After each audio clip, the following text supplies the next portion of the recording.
Damas y caballeros, muy buenas noches. Es jueves, es noche de análisis político y como cada noche en la mesa, por supuesto, grandes periodistas que con su opinión abren el debate y la confrontación en el sureste de la República Mexicana. Siempre es un placer para mí saludar a Alejandro Sánchez, Daniel Barquet. Alex, ¿cómo estás? Muy buenas noches, Daniel, Tony, gracias. Daniel Barquet. Muy buenas noches, muchas gracias, un honor como siempre. Gracias, honrado contar con la presencia de ustedes y también que usted nos está acompañando en esta noche, en esta transmisión vía streaming. Primer tema, bueno, pues mañana se levanta el telón de la feria de Ixmaquil, 50 años, pero a fin de cuentas es una feria que recuerdo que comenzó como un evento ganadero. Hoy se ha vuelto, creo que más que ganadero, comercial, pero a fin de cuentas podría ser calificado como una feria recaudadora, no de impuestos, pero a fin de cuentas recaudadora de recursos.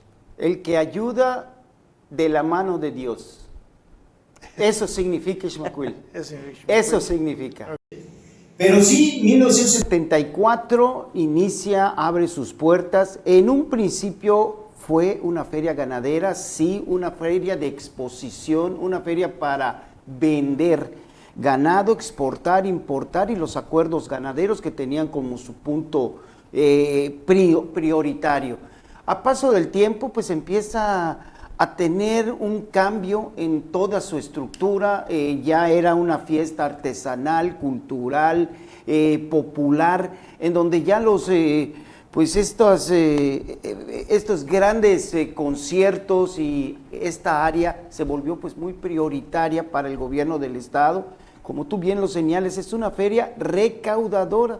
¿Por qué? Porque todo lo que genera, hay un ingreso desde el estacionamiento, desde las entradas, desde la venta de licores, comida y todo lo que conlleva, porque nada es gratis, se le paga a alguien y todos generan un recurso. En sí, el objetivo es divertir ahora y lo está logrando como parte fundamental. 50 años no se dice fácil, no han logrado ser una de las ferias más importantes del país, no está dentro de las 10 más importantes del país. Cabe señalar que la de San Marcos sería quizá la primera feria en nuestro país, ¿no? Pero Ixmaquil está muy cercana a los números 20 en cuanto a las ferias más importantes de nuestro país. Así que, ¿dónde va ese recurso? Pues yo creo que el gobierno del estado es el que lo genera y lo distribuye como parte de las arcas del estado y se destinan pues a donde tenga que destinarse, Tony. Pero lo importante es que aquí hay mucho negocio, se fluye mucho dinero en cuanto a lo que es la ganadería, la agricultura y todo lo que a donde van las exportaciones ganaderas, que sigue siendo un punto muy importante porque vienen expositores de muchas partes del mundo y se vende a muchas partes del mundo. ¿Qué opinas, Daniel? Pues bueno, yo creo que la ganancia real, la recaudación real, es un tema de marketing, de imagen. La gran ganancia para el gobierno del estado en turno de los anteriores es la imagen, la felicidad de la gente que acude a la feria. Sí, hay un principio en marketing político muy simple que dice que la gente se puede olvidar de lo que le dices, se puede olvidar de lo que haces, pero nunca, nunca, nunca se va a olvidar de cómo la haces sentir. Entonces, Ixmaquil es una fiesta que empezó con un tema ganadero, con los grandes patriarcas de la ganadería yucateca como Cabalán Macari, como otros que invirtieron su dinero y buscaban el mejoramiento del hato genético para poder desarrollar una ganadería en Yucatán.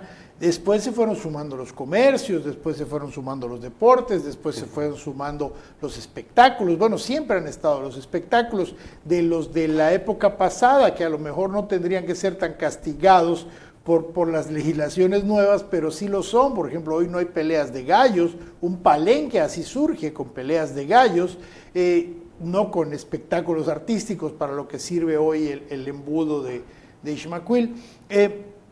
Pues bueno, se va generando todo este movimiento. Ixmaquil es como el gran mosaico de lo que somos en Yucatán.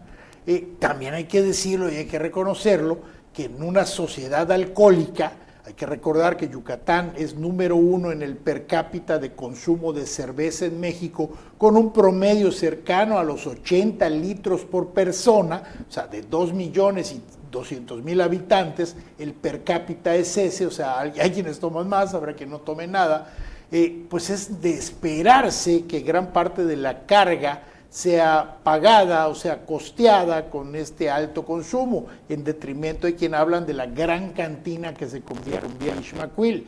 Bueno, sí, porque es lo que mueve la economía en Yucatán, como también lo pueden ser las refresqueras, como también lo pueden ser algunas otras industrias. Entonces yo creo que realmente al final podría haber pérdidas, es posible, dicen, oye, ¿cómo es si yo fui a gastar tanto? ¿Cómo es que hay pérdidas? Porque también hay una inversión. Durante muchos años, gente irresponsable como Abril Ferreiro y otras personas que estuvieron a cargo de la feria, pues no se preocuparon en darle a usted, a los demás, a su familia, pues por lo menos un servicio sanitario, unos baños que puedan uno pues utilizar de manera adecuada. Hoy parece que por allá están generando estas mejoras que eran grandes reclamos. ¿Hay dinero? Sí hay dinero.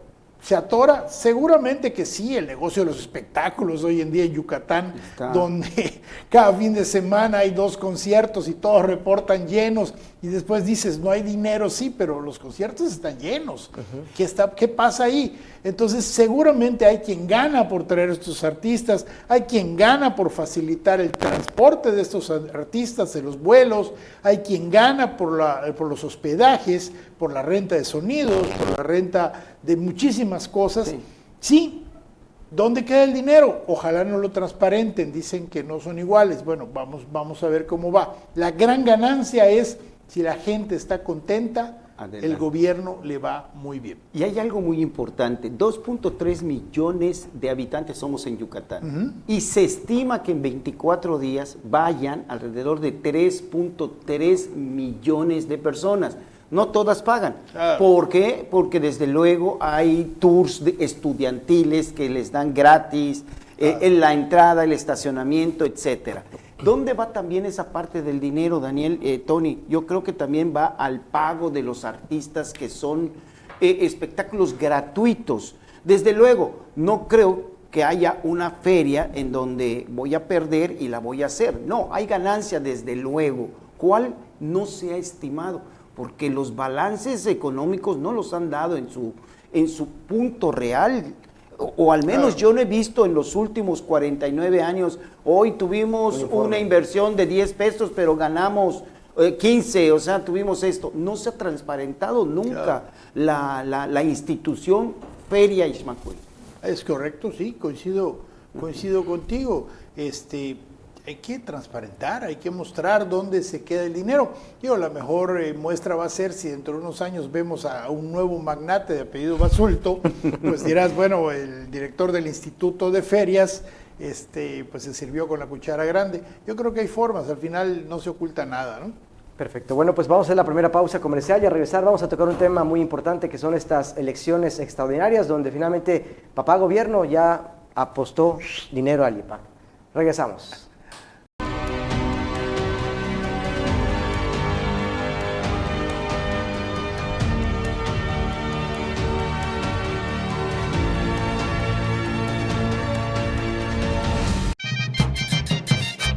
Hoy en el Check de la Noticia tenemos un menú exquisito para que paladees este fin de semana. ¿De qué lo hicieron? De gabardina corriente. ¡Ay! ¡De maricón! ¿Estás viendo que están cortas mis piernas? ¡Detente! ¡Detente! Ay, ma, está choreadito tu chuchu, pero sí aguanta. Mactac te espera todos los viernes para disfrutar juntos de lo más divertido de la semana en él. Y en el Check de la Noticia, televisión, streaming, pues pueden vernos en Eclipse TV, Eclipse Radio, búsquenos en la web y allá nos van a encontrar. Todos los viernes por nuestras plataformas digitales de Grupo Eclipse.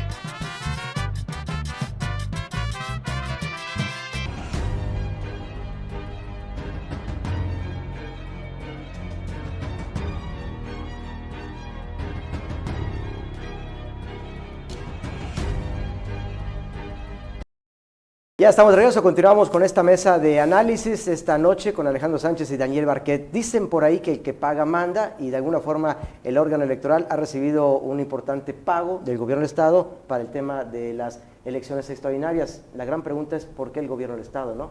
Sí, eso es por qué el gobierno del Estado. Estamos hablando de 3.6 millones de pesos para financiar el proceso electoral de 2 elecciones extraordinarias. Izamal, 24 de noviembre, Chichimilá, 24 de noviembre. ¿Qué es lo que va a suceder? ¿Por qué se le pidió este recurso? Entiendo que el instituto, como un órgano electoral, adquiere estos recursos de el Instituto Nacional Electoral como parte de un financiamiento para organización y procesos electorales. Es cierto, el presupuesto fue para el 2 de junio en el órgano estatal, que como vimos, el gobierno del Estado, 35 diputaciones, 104 ayuntamientos, porque faltan 2. Entonces, ¿qué pasó? Vimos a un instituto electoral sin recursos, que estuvo vendiendo todo para obtener recursos. ¿Qué pasó con los recursos? Y ahora van a tomar también un punto de partida de fideicomisos, de financiamientos otorgados para el área de promoción del instituto. O sea, van además a jalar esos recursos más el préstamo del gobierno. ¿Qué pasa con los recursos? ¿No lo presupuestan bien? ¿Hay malos manejos? No entiendo por qué se está pidiendo. Yo no he visto que órganos electorales en elecciones extraordinarias, quizá de mucho tiempo atrás, hayan pedido estos recursos. Entonces, ¿qué pasa? ¿Son transparentes los recursos del Instituto Electoral? No, bueno, decían las abuelitas, donde está el llanto está el muerto. El caso del IEPAC, pues realmente es algo crónico y cíclico. Estamos en una democracia de partidos. Sí. Los partidos son las grandes franquicias que han empobrecido a este país, pero que luego, aunque finjan y se muestren peleando y belicosos, se sientan en la mesa y se arreglan. El Instituto Electoral del Estado de Yucatán no es la excepción. Desde su origen, en el primer consejo electoral, los consejeros estaban etiquetados, traían de alguna manera aquí al reverso de la camisa el color del partido que representan. Entonces, al estar amarrados, hacían estas negociaciones y finalmente siempre van a estar llorando y siempre han estado llorando que el dinero nunca les alcanza para hacer las elecciones. Bueno, si sabías que hubo un recorte, porque hubo un recorte. Cuando a ti te dicen vas a ganar menos, pues sería ilógico que si gano 100 yo siga gastando los 200 que antes ganaba.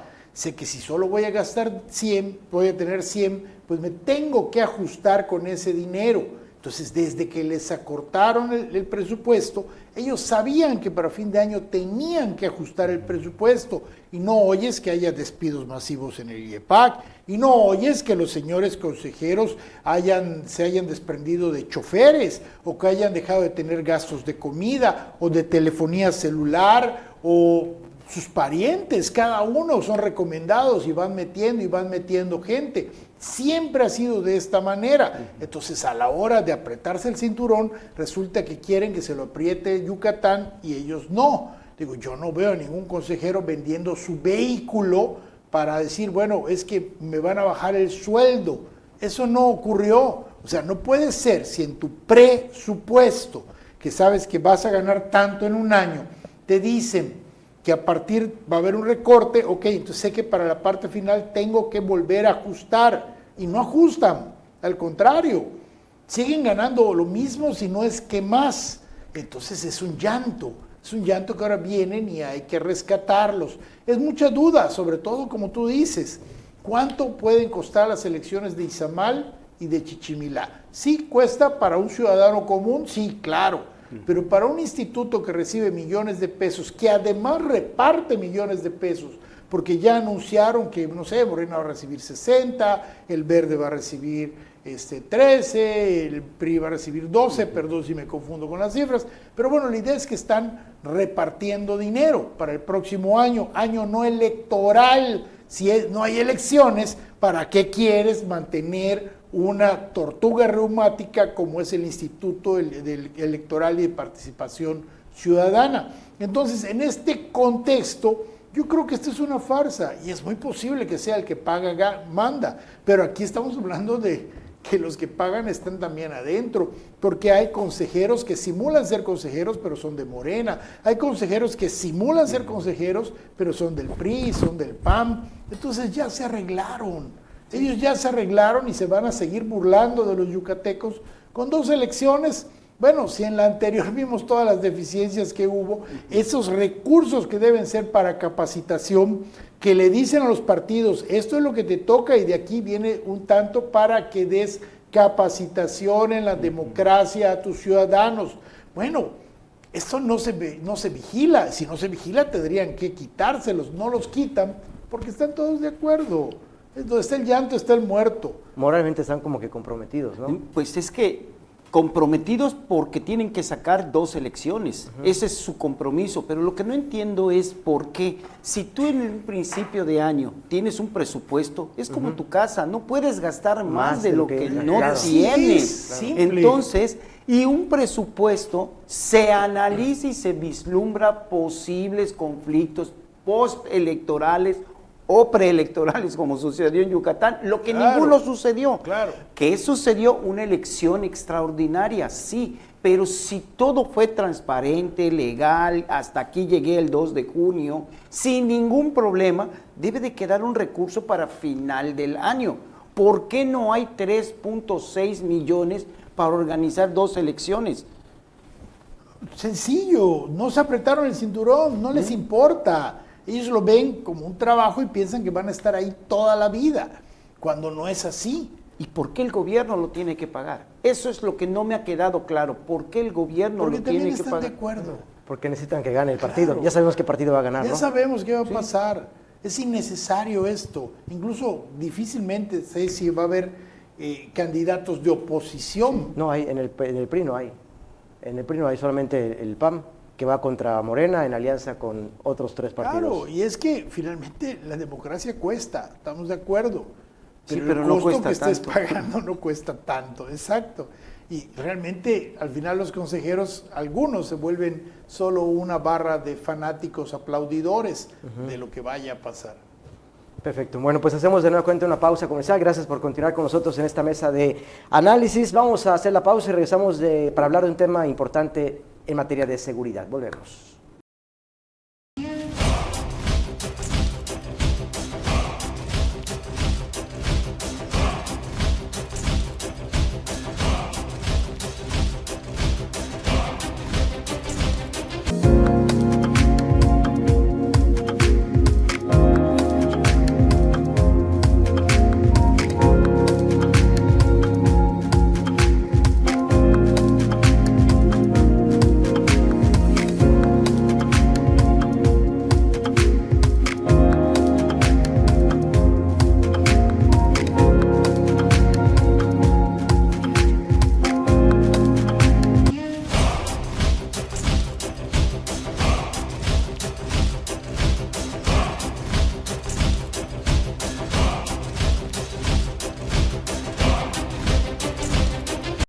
Ya estamos de regreso esta noche a través de esta señal vía streaming de Grupo Eclipse. Oiga, vaya, yo creo que es un lujo que podemos dar aquí en Yucatán, porque esta semana el gobierno del estado anunció la creación de una universidad para la licenciatura de policías, cuando creo que en otros estados no están pensando en la preparación académica de los policías, ¿no?, sino en cómo tener más armamento. ¿Quieres empezar abriendo fuego, Daniel? No, abrimos fuego, sí es un lujo.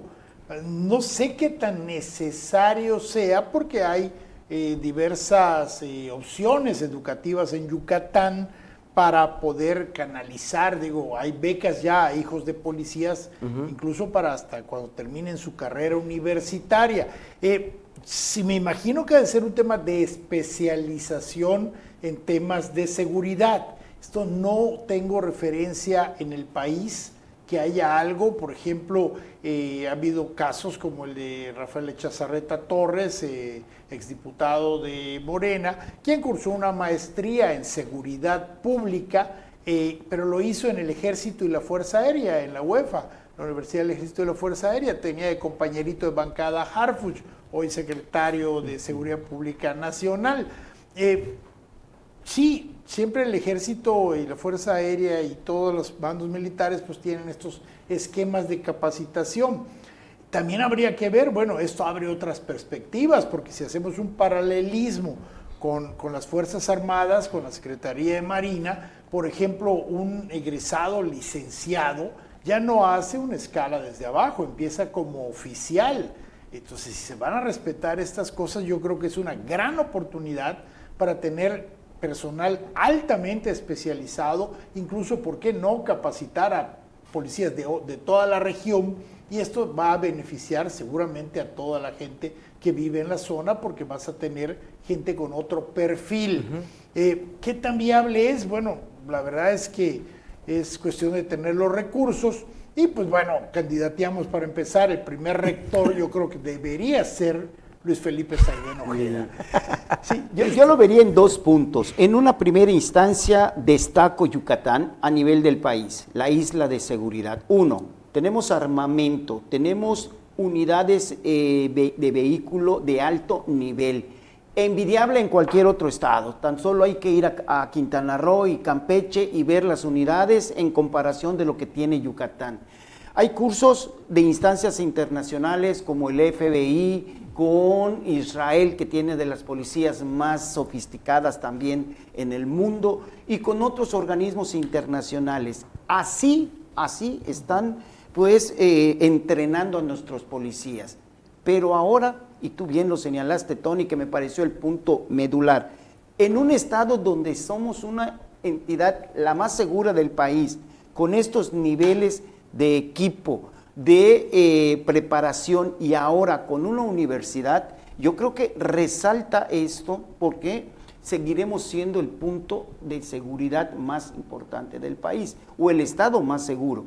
¿Cuáles serían estos lineamientos en esta universidad? Hay que ver quién lo va a pagar. El cadete se va a sumar a la universidad antes de continuar con su trabajo policial, o de ahí, cuando alguien termina la preparatoria, ingresa a esta universidad de la seguridad para sumarse a las filas de la policía. Eso todavía no me ha quedado claro. Pero de lo que van a ver, puede ser que tengan un entrenamiento en psicología, en proximidad de la gente, en, no sé, estrategias de seguridad, ciencias forenses, aislado, exactamente, seguridad forense y todo esto, aislado a lo que tenemos en Yucatán, con entrenamientos tácticos, con entrenamientos antisecuestros, con entrenamientos antibombas, que nunca ha sucedido, pero tenemos tienen los entrenamientos los policías para detectar, desactivar o actuar en una situación de emergencia. Sí, bueno, también tampoco siendo tan efusivos, también hay que reconocer, como en todas las demás actividades humanas, que a veces no necesariamente tener tantos grados de estudio vaya a garantizar que va a haber éxito. Digo, recientemente el gobierno de Quintana Roo contrató como su primer secretario de Seguridad Pública a una persona que tenía estudios de maestría y que tenía resultados académicos brillantes, y no duró ni 3 meses en el cargo. También hay que entender eso. Pero sí, definitivamente va a ser un parteaguas tener elementos uniformados de otro perfil. Habrá quizá al principio choques generacionales, porque pues nos pasó a los periodistas en algún momento cuando empezaron a egresar los primeros de academia, y pues te decían, bueno, es que el periodista es de la calle, no es de la academia, y al final pues esto, te estoy hablando 20 años para atrás, esto fue permeándose y ya se normalizó. Pero son cosas que se van a ir encontrando. ¿Qué les van a enseñar? Bueno, sería muy interesante. Y también hay que decirlo, también esto abre la posibilidad de fuentes de empleo a algunos docentes muy capacitados que tendrán la oportunidad de seguir su carrera, o personal retirado que estuvo en activo, que también tendrá mucho que enseñar, más allá de lo que se pueda ver en la Academia Sotelo, por ejemplo, que es donde hoy se capacita a los policías en Yucatán. ¿Qué tan, desconozco la cifra, pero la comento, o sea, qué tan grados de universidad o qué el nivel académico que tienen nuestros policías? La verdad lo desconozco, lo comento pero lo desconozco porque hay muchas que solo son de primaria o solo secundaria y Claro. que también la prepa pues puede tener un amplio mucho mayor dentro de las fuerzas de seguridad de nuestro estado. Pero esto abre también un punto importante de profesionalización. Y como tú decías, los reporteros sí que entran ahora de academia y que nosotros somos de calle, entonces va a pasar lo mismo. Yo creo Sí, que un seguro. nivel de seguridad mayor con un mayor grado universitario. Bueno, cuando menos poder tener gente con un mayor Criterio. criterio. Digo, los buenos y los malos hay en todas En todas partes. partes. Pero pues, si tienes a alguien que puedas dialogar de una manera más efectiva para tener un mejor resultado social, yo creo que sale ganando la sociedad. Ojalá se cumpla, es un ofrecimiento Claro. que se hizo esta semana, Ah, sí. pero bueno, pues hay que ver si camina, ¿no? Perfecto. Bueno, pues orillas a la orilla, vamos a hacer una pausa de nueva cuenta y regresamos con esta mesa de análisis.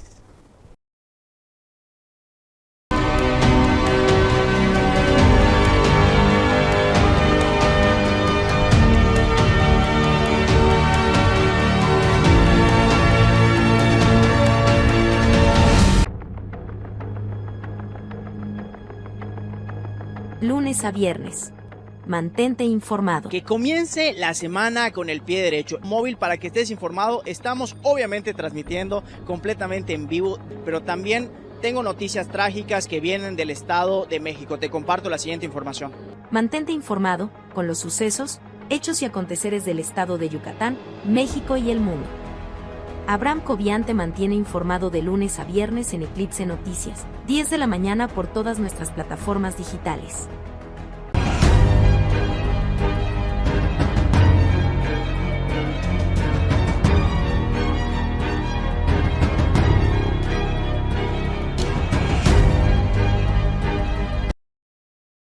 Aprecio mucho que siga esta noche en sintonía en este espacio de mesa de análisis. Bueno, pues extra. El día de ayer, en conferencia de prensa, el gobernador de Estado, Joaquín Díaz Mena, él lo dijo, que hay un déficit financiero superior a los 800 millones de pesos. Más o menos desglosado, comentó que han detectado un déficit de 500 millones de pesos, pagos pendientes, a alguien le debió el gobierno anterior, 200 millones de pesos no previstos, hacen la suma de 808 millones de pesos, que es dinero nuestro, de nuestros impuestos. Hay un boquete financiero, ¿quién lo va a pagar o a quién se va a meter a la cárcel por esto?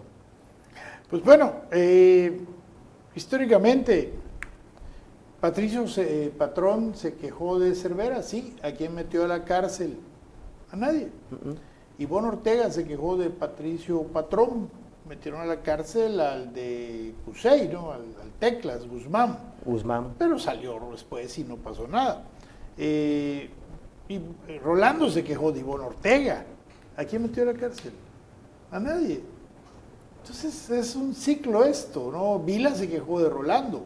¿Quién acabó en la cárcel? Nadie.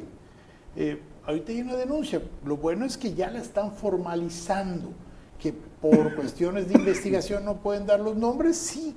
Pero bueno, tienen que ser funcionarios del sexenio anterior.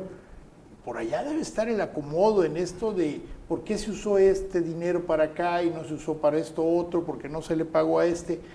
Tendrían que hablar, a ver, y están en su derecho, cuando hay este régimen de transición, la ley los faculta a tener 15 días para hacer las observaciones, pero después tienen hasta 6 años para poder hacer las precisiones, o sea, está en sus tiempos. Yo creo que la administración de Joaquín Díaz Mena está haciendo lo correcto, está pidiendo que se le transparente qué pasó con esos recursos, se los llevó alguien, se atoraron en algún lado, están guardados en algún fideicomiso, ¿qué es lo que está pasando con este dinero? Ahora, lo que sí es cierto es que si al momento el gobierno necesita esos 800 millones y no los tiene, va a tener severos problemas, sobre todo para este cierre de año. También hay que ver cómo vendrá el presupuesto para Yucatán el próximo año. Se quejaba Vila de que le hacían recortes. Habrá recortes esta vez ahora que son de la misma corriente, pues habrá que verlo. Lo sabremos cuando se discute el presupuesto en el Congreso de la Unión para el cierre de año. Yo creo que el gran avance aquí es reconocer tácitamente, decir, mira, aquí está, no voy a meter las manos por nadie, Que salga y que caiga quien tenga que caer, vamos a llegar hasta las últimas consecuencias, pero necesito ese dinero. También va a abrir la puerta a la posibilidad de un crédito. Ya justificas que si no tienes esos 800, pues te puedes endeudar. Yo creo que es muy interesante el planteamiento, habrá que ver, soy un poco escéptico. Recuerdo, por ejemplo, la administración de Cervera Pacheco denuncia a la administración de Federico Granja Ricalde y solo meten a una persona a la cárcel, que es el caso de un secretario de Obras Públicas, que además era un secretario emergente, creo que había entrado los 2 últimos años o el último año. Entonces soy un poco escéptico. Cuando yo vea a alguien tras los barrotes te diré, mira, sí cayó. Es una película que hemos visto, ¿no? Conocemos el final. Así es, sí, de no responsables. ¿Qué es lo que representan esto? Estamos hablando de 40,000 millones de pesos aproximadamente, es el presupuesto anual del estado de Yucatán. ¿Sí? 800 millones representarían casi menos del 1% del presupuesto general del estado de Yucatán. Pero son 800 millones que, ¿dónde están?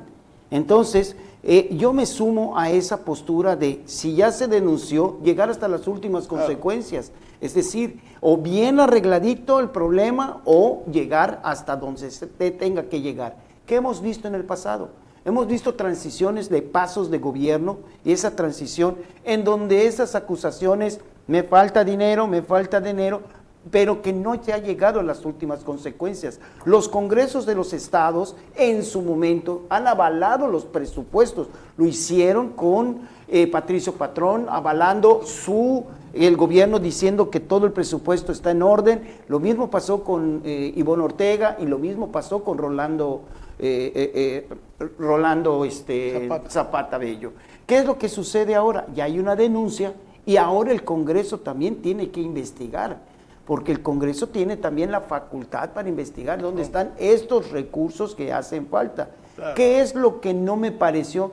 Que el gobierno del estado no haya señalado puntos específicos de dónde está ese dinero faltante, es decir, en qué áreas específicas, dónde se concentra la mayor parte, etcétera. Entonces, habría que esperar la decisión del propio Joaquín Díaz Mena para este proceso de investigación. Y mediáticamente es un acierto, o sea, finalmente está pidiendo cuentas claras al antecesor, no solo es ya terminé, ya me voy y ya está, pero también hay que entender que el antecesor sí, aunque tiene nombre y apellido que no quiso, o no pudo, o no debió mencionar en la conferencia, que se llama Mauricio Vila Dosal, pues bueno, no es solo él, o sea, los gobernadores no son todólogos, hay toda una escala de funcionarios y podría ser que esto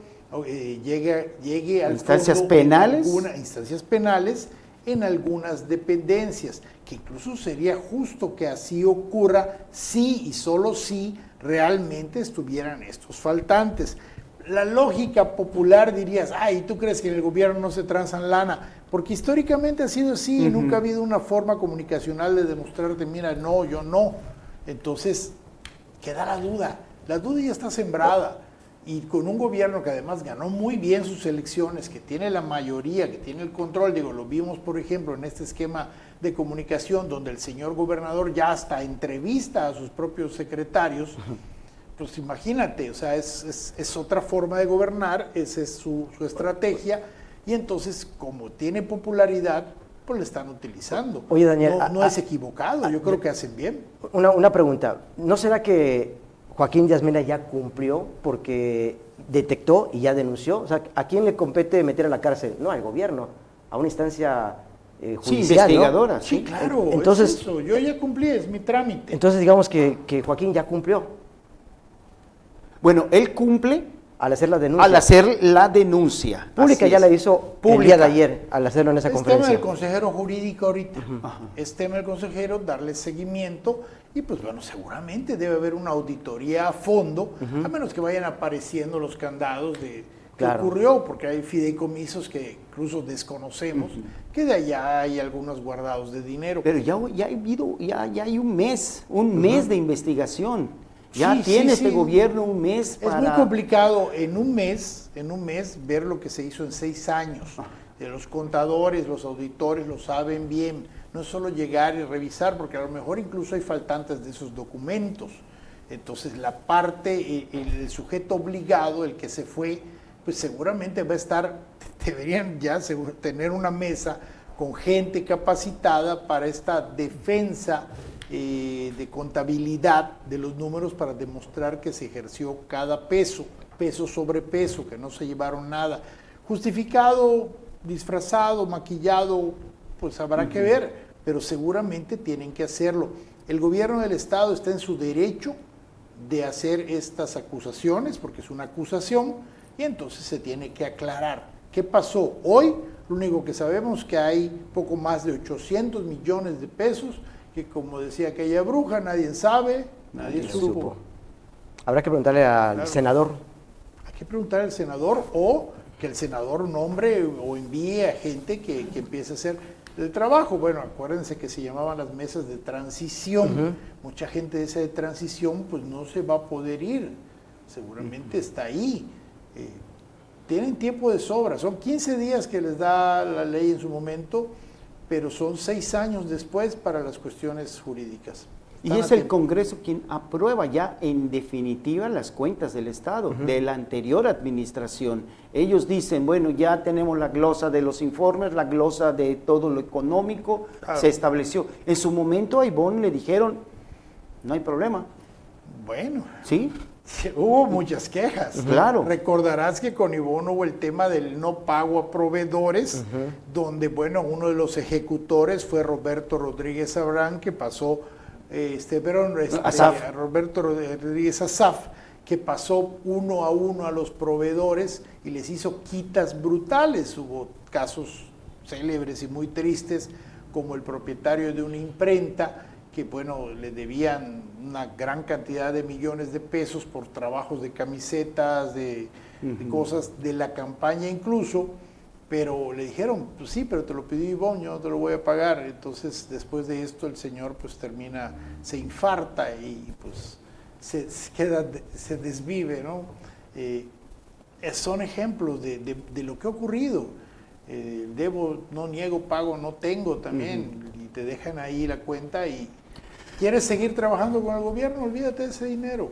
Pero en definitiva, si ya se denunció, hasta las últimas consecuencias. Esto es lo que creo que quiere Así es, la Y ciudadanía. todo el respaldo al señor gobernador Joaquín Díaz Mena, porque está en su derecho. Exactamente. Perfecto. Bueno, pues hacemos de nueva cuenta una pausa comercial. Regresamos en esta mesa de análisis. Volvemos.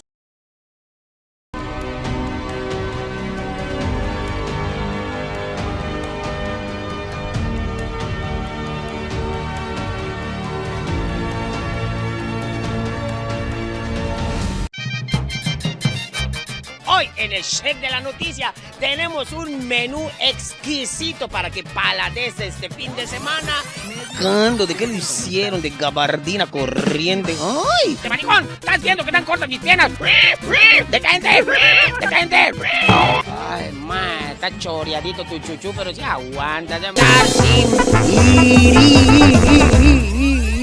Mactac te espera todos los viernes para disfrutar juntos de lo más divertido de la semana en él. Aquí en el Check de la Noticia, televisión, streaming, pues pueden vernos en Eclipse TV, Eclipse Radio, búsquenos en la web y allá nos van a encontrar. Todos los viernes por nuestras plataformas digitales de Grupo Eclipse.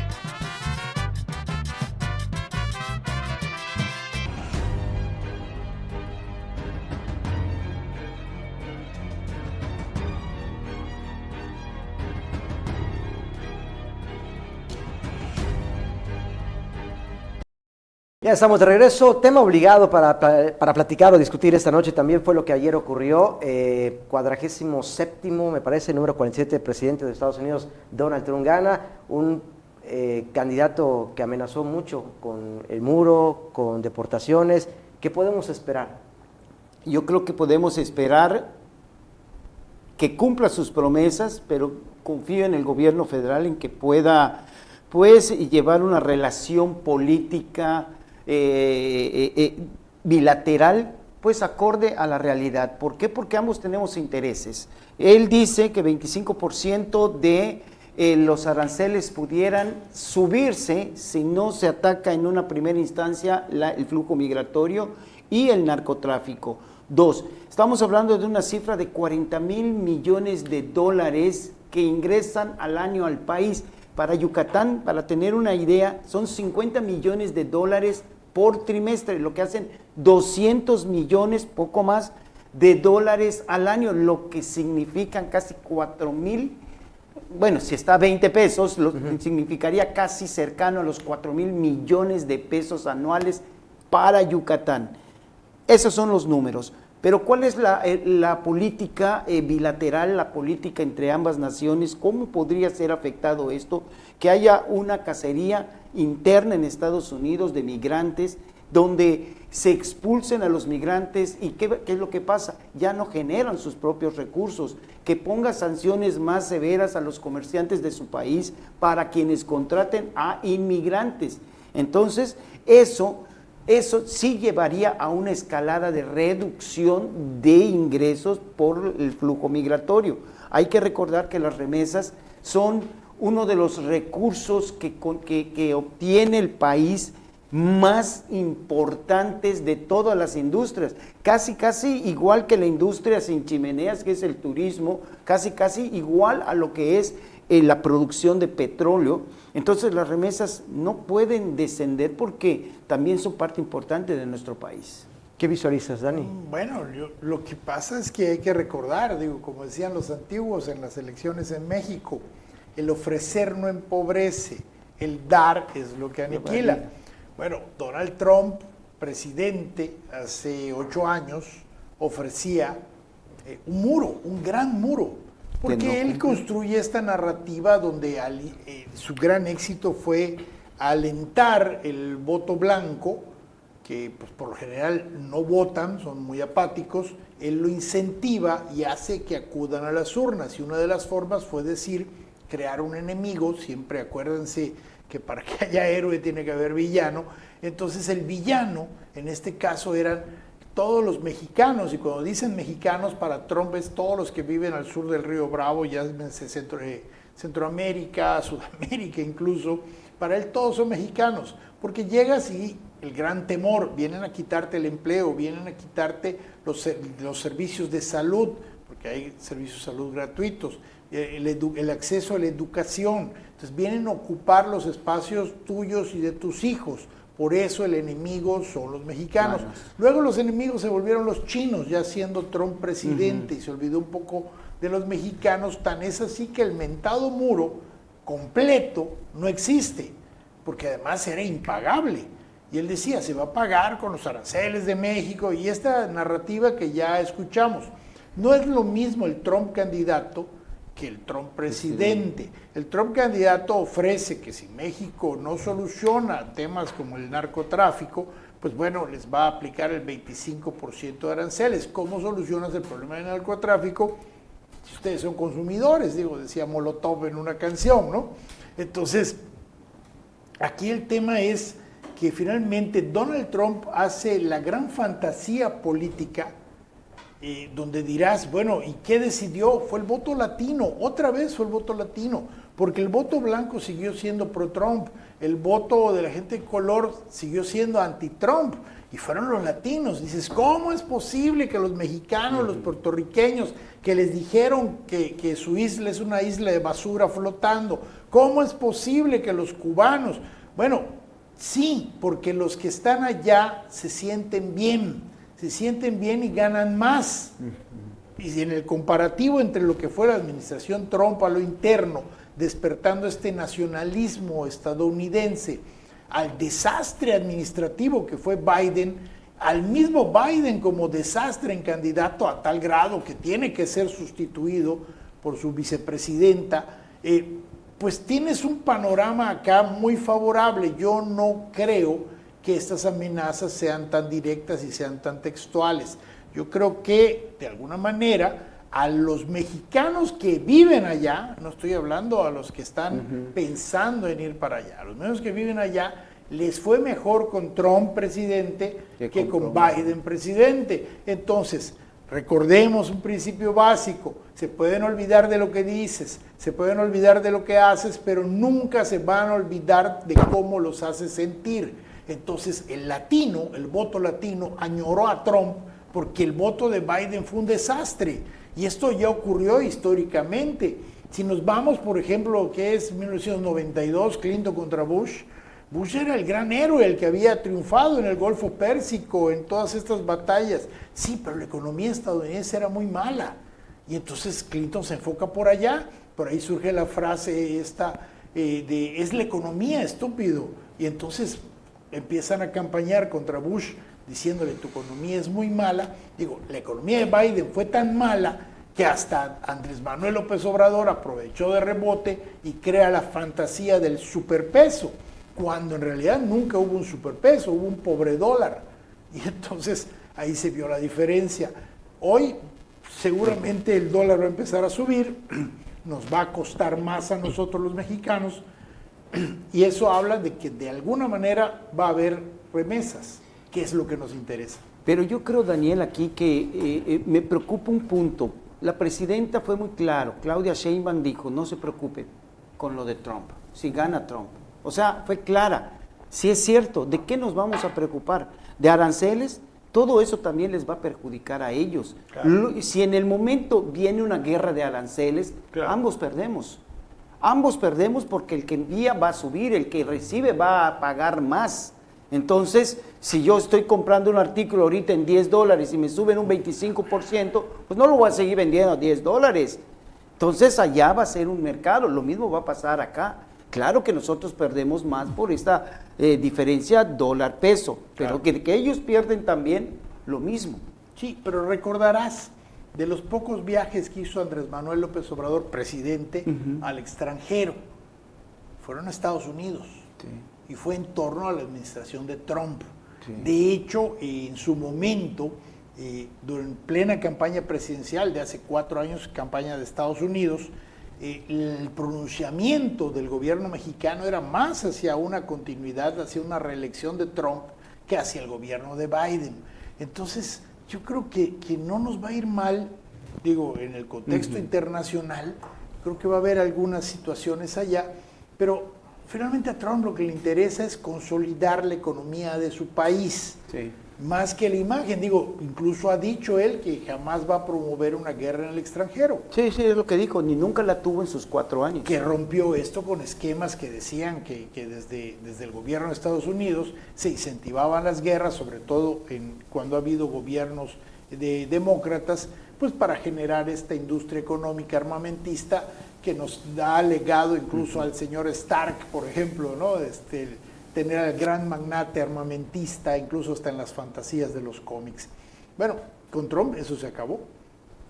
Perfecto. Bueno, señores, para cerrar esta noche la mesa de análisis, comentario final, Alejandro. Pues hablamos de todo un poco, hasta el contexto internacional. Yo creo que, pues, en términos generales, una feria que ayuda a la población, sí.